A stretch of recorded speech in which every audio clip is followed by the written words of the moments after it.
Don't you know who I am? Yeah, that was kind of rude. Sorry about that. Guess what we're doing today? Guess. Don't you have time to guess? I think you do. Working on this sucker. Winter is around the corner. This is my winter chariot. And it's my off-road chariot. I'm going to take this thing off-road in here 2 days. Got some concerns, though, we're going to address today. Probably not, because it's already late. I'm getting a late start on this, but today, and let's just go around and see what the problems are. Well, first, the brakes. The brakes, when you stomp on them, they go. That sucks. Lucky for me, got them from Rock Auto in here. Also have those things, ball joints, and that stuff. I'm not going to put those on. Maybe going to put this on. But we're not going to worry about that right at this moment. Because the thing we're really after is going to be the rear end. If y'all remember, my rear end, it's got quite the pinion leak seal. Pinion seal leak. That's what I'm trying to say. So it leaks. It leaks. You can't really see it, but it leaks. Trust me. If it leaks, it runs out of fluid. Runs out of fluid, rear end locks up. We don't want the rear end to lock up. Don't. No. So how are we going to take care of that? Well, flush, diff cover off, flush it all out, clean it up, refill it, right? Wrong. Wrong. I'll show you why. On my most favoritist machine ever to exist, a Kryper. We get underneath here, pinion seal, you can see it's leaking. What is coming out of here? Just water.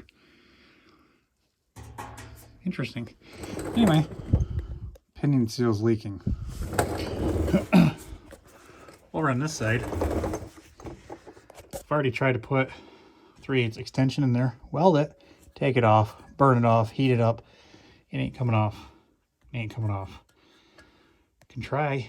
You guys should just take my word for it, but it ain't gonna happen. So, take my word for it, it's not coming off. Otherwise, it wouldn't be rusted on there. I'd probably replace it with a new one. So, if you can't put fluid in here and it's leaking out from there, you're gonna have a bad day.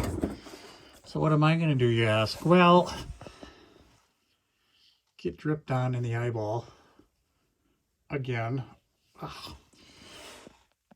I'm gonna pop this off, this cover. It's a little crusty, but whatever. And probably somewhere this ballpark, maybe up here. I'm gonna drill a hole in it. And then I'm gonna weld a nut on there, and then I'm gonna put a bolt in it with maybe some Teflon tape or something to kind of hold it in. And if it half leaks out because, you know, it's not very sealed that well, I mean, it can't be any worse than that, right? Yeah, at least we have a way to fill it up. So I'm going to do that. At this point, that's what I'm just going to worry about, because it's a winter beater. And it's a winter beater. So what I'd like to do eventually, it's not going to happen before my time of needing to go four-wheeling, is I'm going to go through winterize it here really well. Probably in a week or so. I got heavy-duty corrosion stuff. We'll go through, do all that. That's when I'm going to do the brakes. See how everything else is on it. Get it ready for winter. But let's get in this rear differential, because it's bugging me. So we're under here. I got them all out. I didn't have much difficulty, just one or two. I think that one was kind of a pain. I did put 2 back in the top here, so that way when we go to pull this cover off, it'll just kind of, and it won't just flop everywhere and leak fluid all over the place. It'll simply just drain like that. The good news is it's got fluid in it, so that's neat. Doesn't look too gooderish, but yeah, let it all drain out here, and then pull the cover off, clean it up, clean the inside up, and see what kind of damage, if any, we got. So I got the cover off. You can see that black line. I'm guessing that's probably fill line, but usually I'll clean these up. I've done in the past. A couple cans of brake clean and just, you know, soak them up, clean them up. I guess that's not a fill line. That's just where the junk has been collecting. So clean it all up, make it all nice and clean. Do both sides. This side's all rusted up. And we'll go through and we'll scrub it up, clean it up, get it painted. You notice I put an arrow up because that way it helps me determine which way it was up, because sometimes they can go flip-floppy, but we do got the pinion gear over here, so that helps. We're just going to sand it all down, grind it all down after we clean it up with brake clean here, and get her ready for some drillage and some holes. So banging them out. So for the underneath, we're going to go ahead and just make sure we're at a well ventilated area, and, you know, start at the top and work our way down and brake clean out everything. Let it all out. And you can see how much it just cleans it off from blasting it. That's really all you need.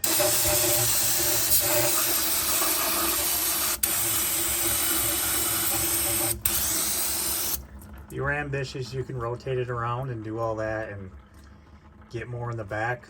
I'm not, so I'm not going to.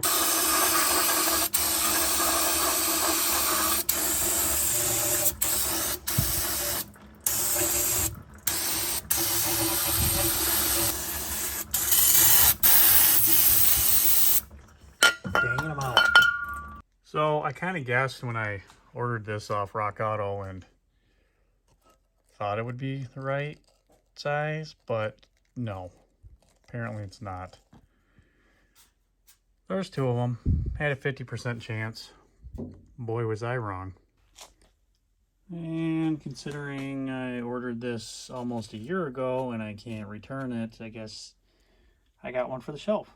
I do have some RTV, so I'll probably just pull that seal off and RTV it, because we are going to clean up the perimeter here. We're going to change that surface area and we're going to leak, so might as well, or not. I don't have to. So you can see I strategically marked my spot there, drilled a hole in it. Now we're going to step it up just one more size. I don't want to go too large because obviously we're going to be welding on a nut, and that nut has got to be there, so it's going to be something like that. Also, take note on how long your bolt is, so you're not punching into, you know, the pinion gear or something like that. So I'm going to step that up, clean it up a little bit, get this on, get it ready for welding. Alright, so got the hole, and let me demonstrate what I'm going to do here. I'm going to take my nut,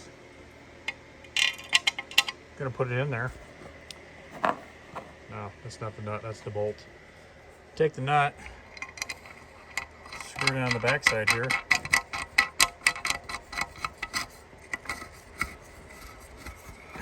And I was thinking, well, the inside's a lot cleaner. Why don't I just weld it in on here? So I'm going to do that. But I went ahead and made sure that I had clearance between there and down there. And if we go underneath here,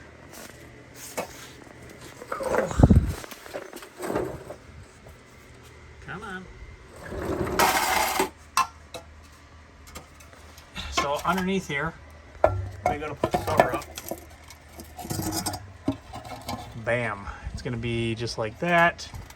Our fill port's going to be right there.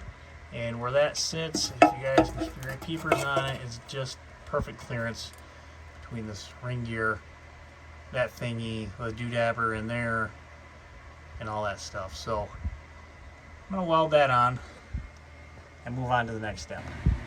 Well, she's a little hot still, but I'd say that's probably going to be a pretty decent weld for holding that on there. Could have got more on that bottom side. Maybe I'll still hit that one. Anyway, got some good heat into it because that's what it looks like. So yeah. Hot. So yeah, I'm going to go ahead and weld up that other side. Bottom one, so we don't have any issues. Now we're going to reinstall this thing. So diff cover's back on, snugged up. You could paint that if you really wanted to.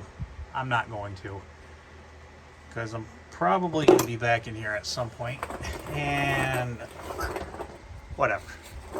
So I got my hole opened up, and now I'm going to take my Lucas gear oil, and I should be able to just put it in there. Might have to bend that out of the way, but that's the plan. I also have some Valvoline bag stuff that really bends, which now that I'm thinking about it and I'm down here, I'm probably just going to go put that in because it's going to be a lot easier. I'm going to run 2 quarts and call it a day. So let me go get that stuff. Well, I just got another free hand. I was able to wedge that guy in there. So we're gonna just fill it up with the Lucas and dribble it on a little bit, but majority of it's getting in there, and that's all that matters, right? Yep. Okay, filling it up. Well, there you have it. All back to together. Rear diff's good. We're cool. We're golden. So tomorrow I'm going to be checking over some other fluids, getting it ready. I got one more day to make sure this beast is ready for some trails. And if we got time, we may install a winch. But that's going to wrap this one up. Quick, short, sweet, to the point. Thanks everyone for watching. Like, subscribe, share. See you guys next time.